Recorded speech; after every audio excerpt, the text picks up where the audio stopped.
Let's see if that works. Put it up here behind my ear, measure down here to my heart.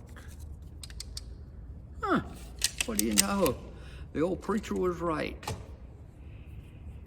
How many times have I heard in sermons that there's 18 inches between your head and between your heart? Unfortunately, some are going to miss heaven by those 18 inches.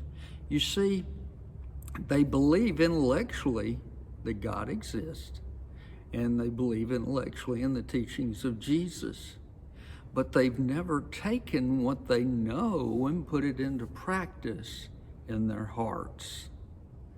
I know a young man, very gifted young man, and gifted in school, in his classes, what he studied, and also gifted athlete. Went off to a major university, and while there, he excelled again in both. However, he had one professor that challenged him greatly regarding his faith in Jesus Christ, so much so that he lost faith in the church.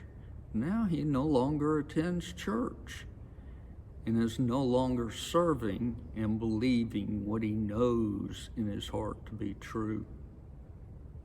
You know, Paul concluded his first letter to Timothy, young preacher assigned a new church, and told by Paul many truths which were going to help the church to grow from God's word.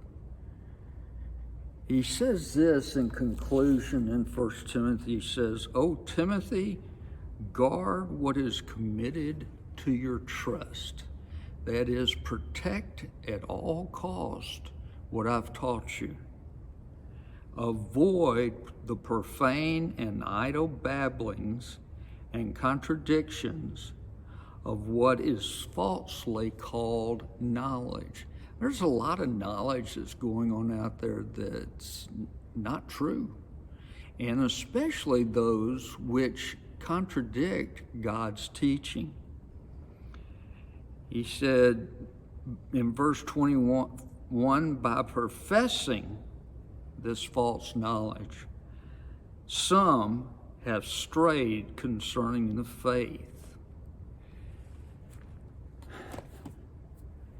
Really stresses me and causes me to worry about a lot of people who have walked the aisles in this church.